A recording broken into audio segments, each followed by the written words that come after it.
There will be a quiz question during the course of this video, so watch this video to the end and you stand a chance to win gift card.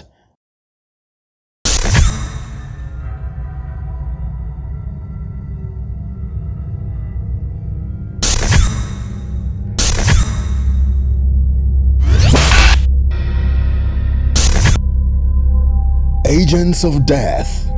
5 creepiest serial killers the world will never forget. These 5 serial killers are undoubtedly most terrifying ever in history. Before we start talking about these agents of death, it is important I remind you that you are on Daily Horror. We bring you gravest of horrors that lurk around in our world. Subscribe and turn on your notification to get notified anytime we put up a new video. Number 5. Jeffrey Dahmer. When a criminal is shocked at the magnitude of his crimes, such criminals should not be considered as the boogeyman, but the fear of the boogeyman.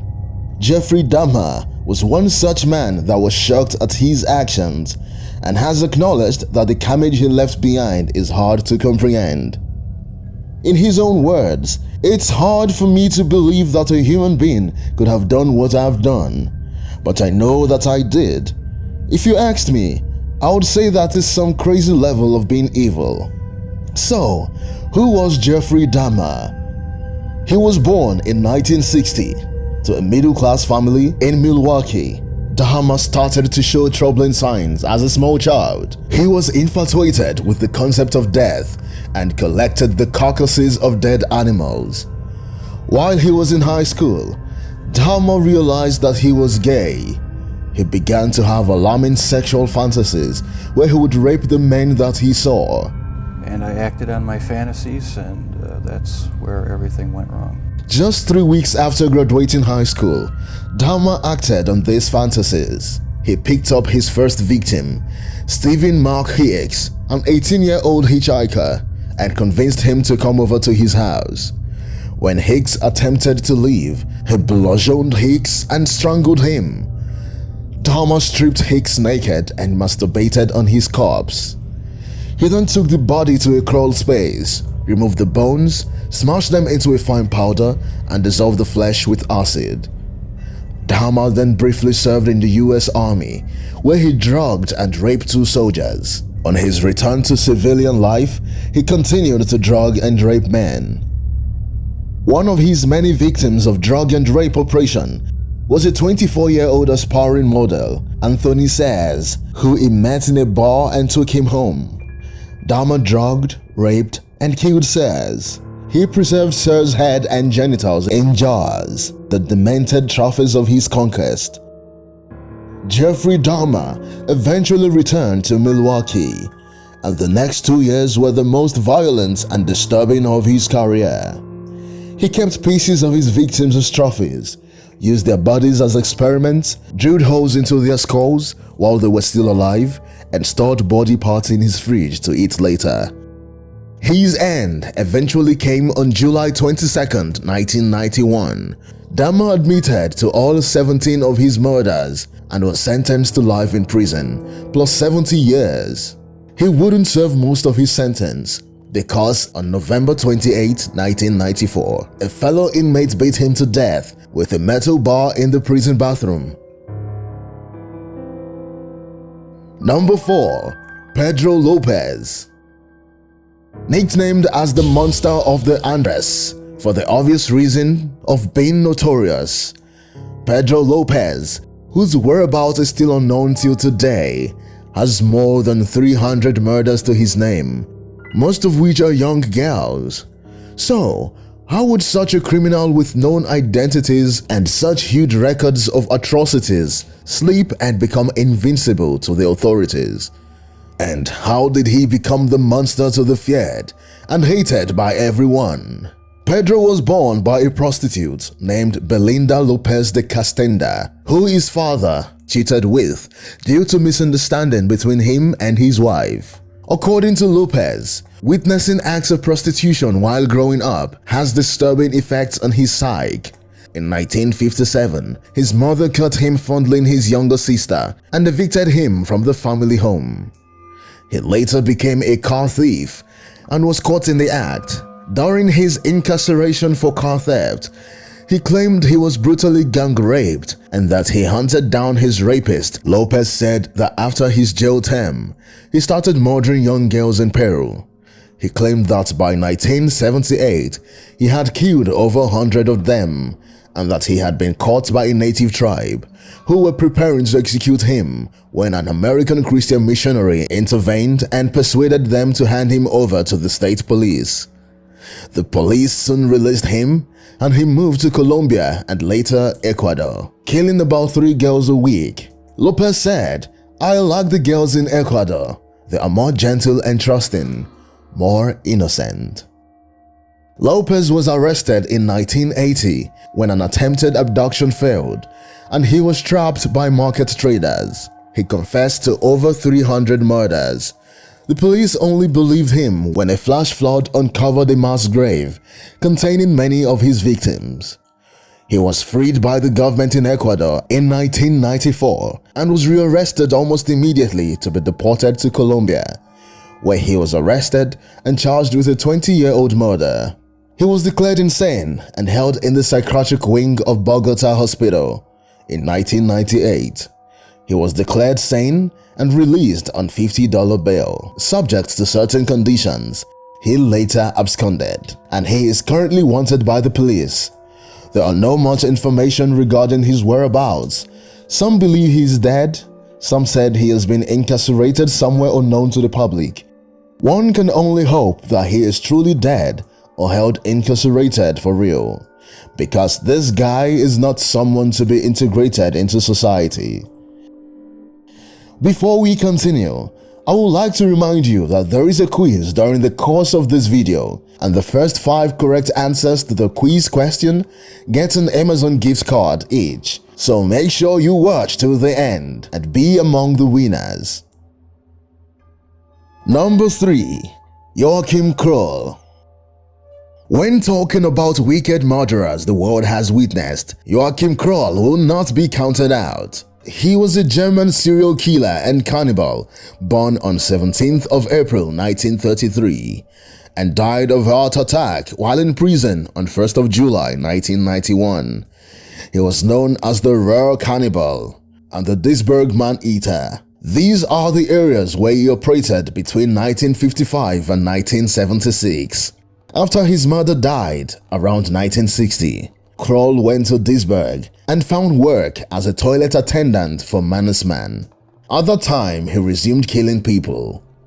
After his arrest, he confessed to a total of 13 murders, all female, ranging between the ages of 4 and 61. His confession earned him life imprisonment as opposed to death sentence. Number 2. Ted Bundy. America is believed to be the home of serial killers, as most of the world's serial killers were unmasked there. One of these was Ted Bundy, born Theodore Robert Bundy on November 24, 1946, to a middle-class religious family. He died on January 24, 1989, through execution by electrocution. He kidnapped, raped, and murdered numerous young women and girls during the 1970s and possibly earlier. After more than a decade of denials before his execution in 1989, he confessed to 30 homicides that he committed in 7 states between 1974 and 1978. The true number of victims is unknown and possibly higher. On January 24, 1989, in the final hours before his execution, Bundy spoke to evangelical campaigner and psychologist Dr. James Dobson at Florida State Prison, in which he finally admitted he was guilty of the murders. The interview lasted 45 minutes, and Bundy confessed that it was a pornography addiction that drove him towards becoming a homicidal maniac. I've lived in prison for a long time now, and I've met a lot of men who were motivated to commit violence just like me. And without exception, every one of them was deeply involved in pornography without question. Bundy had one last dying wish. That was for his remains to be scattered in the Cascade Mountains of Washington State. The request was granted. However, it did come with a sinister twist. The Cascade Mountains in the place is where Bundy dumped the bodies of 4 of his victims: 21-year-old Lydia Ann Heavily, 19-year-old Donna Gail Manson, 22-year-old Roberta Kathleen Parks, and 22-year-old Brenda Carol Ball. Number 1. Harold Shipman. To cap this list of the most monstrous of human to walk the surface of Earth is Harold Shipman, a doctor who worked in England. He is believed to have killed over 200 of his patients before he was eventually arrested in 1998. Harold's crimes were noticed when he was employed at Donnybrook Medical Center in Hyde. The local undertaker noticed that Dr. Shipman's patients seemed to be dying at an unusually high rate and exhibited similar poses in death. His killing spree was only brought to an end after Angela Woodruff, one of his victims' daughter, refused to accept the explanations given for her mother's death. Kathleen Grundy, an active, wealthy 81-year-old widow, was found dead in her home on June 24, 1998, following an earlier visit by Shipman. Woodruff was advised by Shipman that an autopsy was not required, and Grundy was buried in accordance with her daughter's wishes. Woodruff was a lawyer and had always handled her mother's affairs, so it was with some surprise that she discovered that another will existed, leaving the bulk of her mother's estate to Dr. Shipman.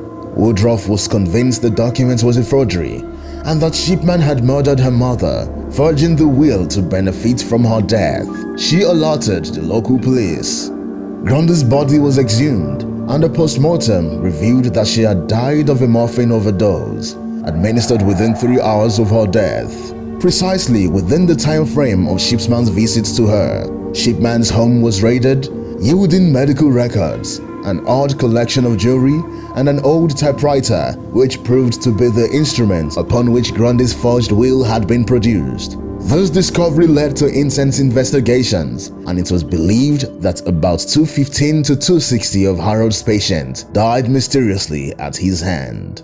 The judge passed 15 life sentences, and he was incarcerated at Durham Prison and later transferred to the Wakefield Prison. On January 13, 2004, Shipman was discovered hanging in his prison cell at Wakefield, having used bed sheets tied to the window bars of his cell. Though these terrible humans are mostly deceased, the effect of their carnage can still be felt. Which among these murderers would you consider most dangerous? Tell us in the comment section. And talking of comment section, here is the quiz question. What year was Pedro Lopez arrested? Give your answer in the comment section. The first 5 correct answers will win Amazon gift cards. Don't forget to like and share this video with your friends.